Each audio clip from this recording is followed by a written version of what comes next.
Chris looked at me briefly and smiled, just a little, and then carried on pouring the teas and coffees. And I could see the faces of the team around us in the room, this national team of advisors who'd gathered together.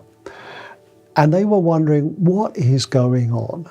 Why is the managing director of this national team pouring us teas and coffees and personally serving them to us? Why doesn't he just sit down, start the meeting, we'll go and get our own coffee? And as we sat down, I looked at Chris again, and this time he looked at me more steadily with a big grin on his face. In that moment, between us passed this message: you know what I'm doing, David, and I know what you believe. He understood that as a Christian, I remember the scene in a room above the streets where Jesus of Nazareth knelt down in front of his closest disciples and carried the burden of washing the grime and sewage and dust off their dirty feet. And they were horrified that the leader could be doing that to them. And he looked at them steadily and said this: he who would be chief among you, let him first be your servant. We have a concept at the Soul Millionaire called servant leadership. It's well documented, and it's where we learn to remove our ego and serve those around us in order to lead them. This kind of leadership takes both courage and humility. They're rare gifts, rare qualities of character.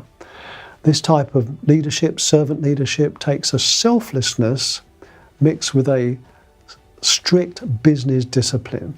If you like, a heart of gold with a mind of steel.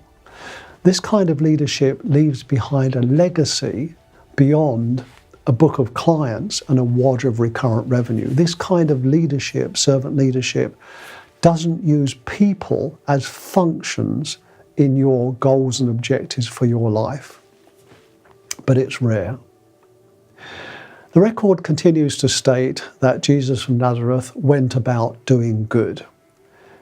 And I believe, as I watched leaders learning the concept and the qualities of servant leadership, that they can do far more good, not only within their team, within their business, but to the lives they touch as clients, as families of clients, and the community around them.